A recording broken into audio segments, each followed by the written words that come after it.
Yeah, touching back on hashtag when you was going through your it's chapter one essentially, as you like to call it. Yeah.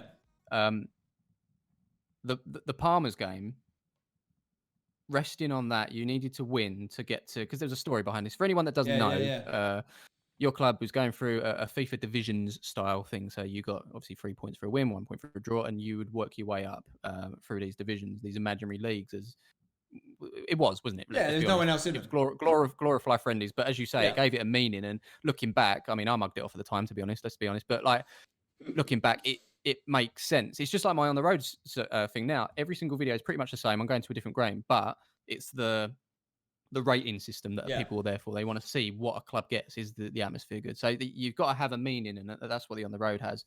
But with hashtag in there, was we Div 2 or was we a Div 1? I can't remember. What were we classed as? So I actually think it was Div 3, not because of ability, because we had a theme, which was Sunday teams. There's a theme to it. So Div 3 was your Sunday team. Yeah. So you were the pinnacle. It was like we saved the best till last. It was like, right, we'd beaten a few other Sunday teams. We'd lost to some. See if we can take on Palmers. So let's take this one. And a lot of people were asking for it, obviously. Yeah. But if you won that, your chairman. Yeah. What a guy. What a guy. What a guy. I think people probably still. Has anyone ever asked, who was the chairman? They don't anymore. No, okay. That guy, what a guy. Anyway, he was going to pay for you to go to America. Yeah. How cool's that? What a guy. But unbelievable. So I've heard this story of it, but I didn't actually know. Had you actually booked tickets? Was it all sort of set to go, or was it just an idea still? Never been asked that question before. It's a really good question. Only two people know the answer to that, me and Seb. I'll tell you the truth. The truth is, so if you know that the story is that we ended up going to America, and we had a partner for it, which was Coca-Cola. So Coca-Cola, it was the Coca-Cola US tour. And I always wondered, if the score stayed 1-0, would you have still gone? Or would you have found another way of putting that content out there? Yeah. Okay, we didn't beat Palmers and we didn't get to go to thingy, but we're doing this as a... It's kind of both, to be honest. So the answer is, I knew I wanted to do a tour. I decided it's something we should do, but I always made the boys earn it. Like, you know, when they got a reward, it was always something we earned. And if we didn't win the game we were supposed to win, I would delay the reward. That's just a fact. Like, it was never fabricated or anything like that. It was like, okay, we've got this thing in the car, we'll give to the man of the match. Oh, we didn't win. All right, we're not giving it to him. We'll wait till next week. We did that loads. The tour thing. So that game, I think we played, it was something around like the 9th of December or something like that. It was early December. Yeah, and we didn't go on tour till early March. It's a big gap. Okay. So, but the game went out a lot later than when we played it. I think we held it back for a bit. It might have even been January by the time we put it out. I can't really. It was quite a big delay. Yeah, I think it was like late January. Yeah. So early January it was. Yeah, I remember. Yeah. So the story goes is that I had said to Seb, I want us to go on tour. We did not have a sponsor, and I had said, as was the early days, I had such a belief in hashtag. I was like, look, I'll put money up for it, but I think it won't make money back, but it will gain enough traction for hashtag that eventually we'll get a sponsor in something. And it would be a good decision, basically. Yeah. So I put a certain amount of money on the line, which I said to Seb, we'll do a tour, but not if we don't win the game. I really want us to win the game. So it wasn't that we'd sacked the tour off, but the boys, no one in that room apart from me and Seb knew the tour was the thing before we revealed it at the end of the game. Or I can't remember if we gave it as an incentive at the start. I think the team talk said if you win today, okay. So I think that was the first they heard of it. And then if we hadn't have won, I would have just said, right, boys, well, you didn't earn that. We'll discuss it again in the future. And me and Seb would have found a way to do it, but it would have had to be something we earned at a later date. And then in the time that passed, Coca-Cola came on board and ended up giving us some budget, which allowed us to do a much better version of it. Because if it had been me paying for it, we wouldn't have played, 4 games and gone to 2 cities. It would have been much. Yeah. So expensive, mate, to take. Like you don't need me to tell you. It was like 25 people with the crew in that to America for 9 days, and it wasn't the same 25. We had to fly some out for New York and then some out for Atlanta because not everyone can do that. It was like expensive. We didn't make any money from that, as you can guess. We lost money actually. Unreal. But it was sick. It's the best thing. No, I couldn't even think about the amount that you have to sort of organise there. Look, we went to Sheffield for a charity game and we couldn't even organise a coach. Like it was, I ain't paying that much money to get on a coach. I'll drive. It's like okay, well, that's what it is.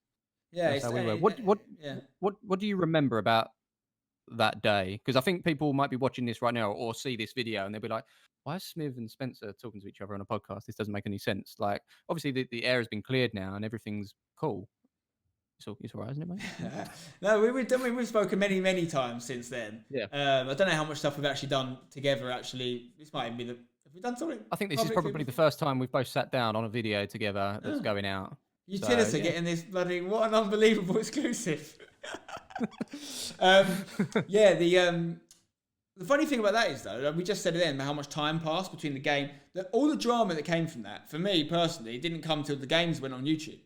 Like, obviously it was a game, it was feisty, but I don't really remember it being a bad day. I remember it being a decent game, like we all enjoyed. It was not the best weather. I think we probably had the advantage that it was on the 3G. You guys, we were more used to it than you. We had the 500 people. We had that stand filled out, which was really cool. It was freezing. I remember it was freezing. And people in that crowd, I was like, fair play to them. And like, yeah, it was just fun, really. It was like everything I thought it would be, the game, in terms of like no love lost. It wasn't like bad. It wasn't a bad game. Like, it wasn't. I've played much worse opponents where teams. It was all returned each way. Do you know what I mean? We gave a bit, you gave a bit. I thought it was pretty decent. I think there was things that happened in the aftermath, video wise, that there was probably mistakes made on both sides. I think with things we both said. And we took it a bit too serious, probably, didn't we? Yeah, I think what people forget is this was a very new scene, wasn't it? Like, football teams on YouTube. It sounds really backwards, but like to create content around a football team on YouTube is still very, very new then. Yeah. Obviously, we came on the scene in sort of like, well, we started in 2013. We started uploading in 2014. I think it was 2016 was the game. So it was still early days. Was it the first time the two YouTube teams have played each other? I think that would be it. Yeah, I think that would be the very first time. There might be something somewhere, but it was the first. In terms of established game, teams, yeah, and obviously things have moved on a lot more since then. But yeah, you're right. I think the game itself was a little bit feisty, but I think we probably both let ourselves down in terms of. Well, I say let ourselves down. Like, I think if anyone watches my videos, they know that I'm a bit sarcastic and I take the piss out of little things here and there. And for you, I think you're going to back your team, and you get criticism now. I've seen it. Like, I'm not unbiased. Yeah, of course not. Yeah. And I think that's what the problem. Yeah. Well, the main problem there is that both teams are making the video. Normally, it's like me doing a hashtag, and no one's going to watch the Braintree Town video with the greatest respect to them. But yeah, of course we did that. It's a no-brainer. But if Braintree Town did make a video, their commentary may be a little bit leaning towards 100% Braintree Town. You know what I mean? Yeah. So I think it was the first time that people got to see two videos side by side. Oh, he took that bit out and he edited this bit in and he said this and he said that. That was the biggest thing, Smiv, was actually, if you're going to trace it back to one thing, because, for example, I learned this lesson when we played Eltham, Manny's old team, after that, is we showed each other our videos before. It wasn't like I wanted to remove anything. It wasn't like, I want approval on it. It was just, let me just see what's going out there. And the thing, what I think created a bit of antipathy towards our perspective was that camera angle you had from that other stand. I didn't know anything about it, so I didn't get the chance to say, oh, maybe that was actually offside. I didn't get the chance to say it because the camera angle we had, I think there was even a cut with the cameras on our edit. So it looked like we were trying to hide it, but it was inconclusive. Like, you couldn't tell. I even went back and checked it. I was like, did we, because my little brother used to do the edits back then. So I was like, Sonos, did we edit, did we done this to ourselves? And we looked and no, we didn't. You can't tell from that angle, which is why you had to use that other camera. But I didn't know that other camera existed. If I'd seen it, as much as I am not unbiased, I'm also not unfair, I don't think. Like, I won't go, we didn't do a bad tackle there. And if we do a bad tackle, I've gone, we shouldn't have done that tackle. Like, I've said that many times. So I would have acknowledged that. And I bet because you and I weren't talking in that way at that time, we weren't going like, just so you know, you should see this, just so you know. And it created that. And I think my video was much more glossing over, because we won, my video was kind of like trying to dwell on that and glossing over any little incidents, because ultimately I can't wait till you guys see this goal that's coming. We're so excited about it. Whereas you... For me, I'm naturally hard done by it, so I'm leading up to... Well, I probably would have been the same. Yeah. I don't know. I probably would have been the same, yeah. So I don't think anyone... If we're years older now, mate, I don't think anyone did anything wrong. I think we'd be doing something wrong if we kept doing those things, and I don't think either of us have. I think we learned. Yeah. You know, we all learned from it. But the main... I've said this to you before. The main learning I got from it was YouTube is traditionally this collaborative place. Everyone does better off the back of working with each other. And it doesn't work the same way with these teams because there's an anxiety that exists with YouTube teams. It doesn't exist with a traditional team, which is, I don't know if you felt this way, but I genuinely felt if we lost to you guys, it might hurt our ability to survive, like as a team. Like, I'm not saying it would have, but I genuinely felt if we lose, people won't watch us as much anymore. Yeah, well, nobody knows this, but I remember coming home that night and I was close to tears because we'd lost a football game, a friendly game, but I'd literally gone full time around that time, and I looked at that and I was like, I come into this game, I think if we beat hashtag Spencer, this is gonna blow, this is gonna kick off. And when we went 1-0 up, I was like, yeah, this is, I cannot wait for this to go out. And obviously the second half we just didn't turn up. You absolutely bossed it. But yeah, I went home that night and I was saying to Shad, my missus, like, I think it's done. Like, because kids these days are very like, I just want to support the best team. And there was only 2 teams on YouTube at that time. There was an orange one and a yellow one, and not colours that most teams would go for. Yeah, we've got orange and black, you've got yellow and blue, and I'm going to go with the yellow team because they won. You know what I mean? So, and then they've followed your journey since. And I felt, to be fair, like, it didn't happen like that, did it?